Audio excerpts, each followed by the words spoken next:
Today we're talking about the dark side of people who are always kind. You probably know someone like this, that person who never has a bad day, who always smiles, who never complains, and who is always ready to help everyone. And deep down, while everyone praises this person, you feel something's wrong there, but you can't figure out exactly what. Most people believe that constant kindness is pure goodness, that being always nice, always patient, always understanding is the highest level of emotional growth, that these people reached a level of maturity that the rest of us are still trying to reach. This is the story society sells, and that we all buy without questioning. But here's the truth. Non-stop kindness isn't virtue, it's a mask. I lived years with people like this, worked next to them, was close friends with some, and what I found when the mask cracked was disturbing. Behind this permanent niceness, there's almost always one of 4 psychological patterns that are extremely destructive, both for the person and for those around them. In this video, I'm going to expose the 4 hidden patterns that reveal why kindness without limits is actually a giant red flag. And no, this isn't being negative. It's an observable pattern that repeats itself with scary accuracy. The first pattern is silent debt negotiation. People who are always kind rarely do favors for free. They're making emotional investments that they expect to cash in later. But here's the problem. They never say this clearly, so you never know you're going into debt until it's time to pay. Here's how it works in reality. This person helps you with something, always with a smile, always saying no need to thank me, it's my pleasure. You feel grateful but move on. Weeks or months later, she needs something, and suddenly there's an unspoken expectation that you'll return the favor. When you don't return it with the same intensity, or simply can't, the kindness disappears instantly, and you're the bad guy in the story. I saw this explode brutally with a coworker. She was known as the most helpful person in the office, always offering help before anyone even asked. One day she needed someone to cover her weekend shift, and the person said no because they had family plans. The mask fell off. She lost it, listed every favor she had done in the last 6 months, accused the person of being ungrateful and selfish. What seemed like kindness was actually a system of emotional credits that only existed in her head. This matters because when you accept kindness from these people, you're signing a contract you can't read. You think you're getting a gift, but you're entering a debt agreement with emotional interest. And the cruelest part is, you'll never know when the bill will arrive or what the amount will be. But this debt negotiation is just the surface layer, because there's something much more disturbing happening underneath that explains why they do this in the first place. The second pattern is outsourced self-worth. And this one is devastating because eternally kind people don't have an internal sense of their own value. They build their entire identity on top of the external approval that kindness generates. Without this constant validation from others, they literally don't know who they are. See how this shows up. These people can't say no, not because they're good-hearted, but because saying no means risking someone seeing them negatively, and that destroys the only source of self-worth they have. They don't help because they genuinely want to help. They help because they desperately need to be seen as helpful. The difference is subtle but critical. Real kindness comes from a place of internal abundance. You help because you can and want to.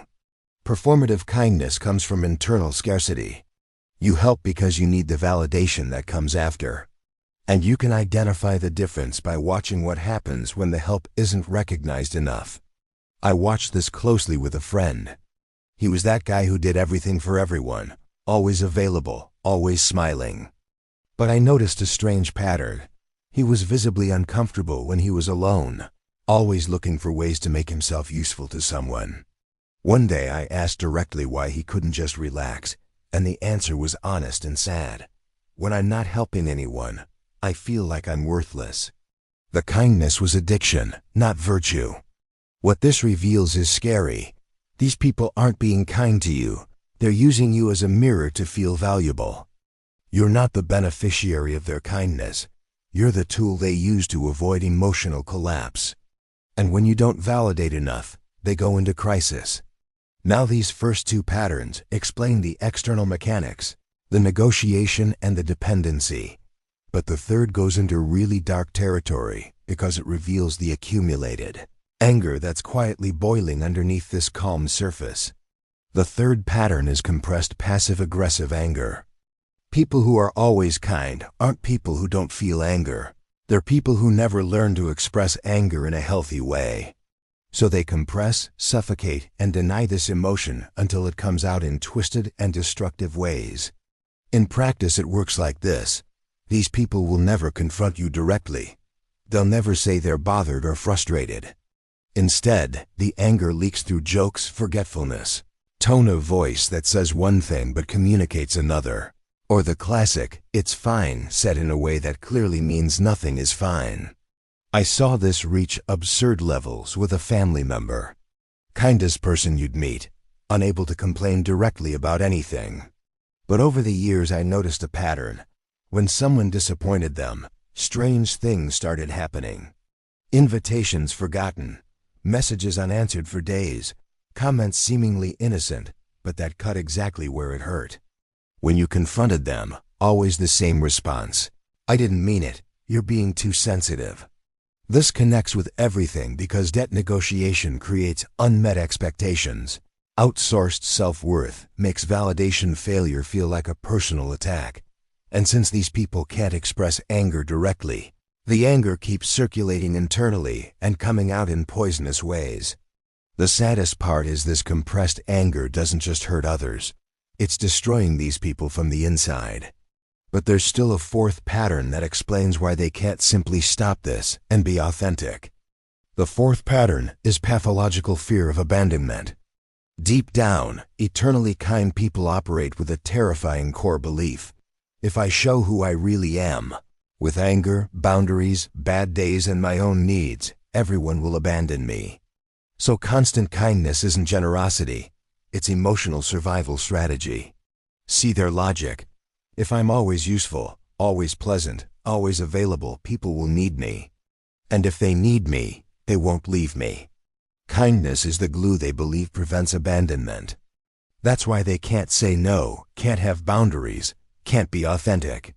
They know they're living a lie, but the lie feels safer than rejection. So they keep performing kindness while dying of emotional exhaustion, because in their mind, the alternative is absolute loneliness. I witnessed this with an acquaintance. After years being the perfect friend everyone loved, but nobody truly knew, she broke down completely.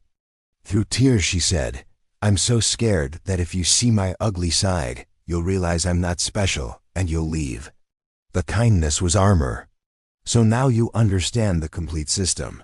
They negotiate favors, outsource all self-worth, compress anger, and do all this because they believe authenticity means abandonment. These four patterns feed each other, creating a psychological prison disguised as virtue. Remember this. True kindness has limits, has days off, has moments of uncomfortable honesty. Kindness without flaws isn't evolution. It's a survival strategy of someone who hasn't learned yet that they can be loved while being imperfect. And if you are this person, know this. The people who really matter will prefer your messy truth to your polished lie. The mask doesn't protect you, it suffocates you.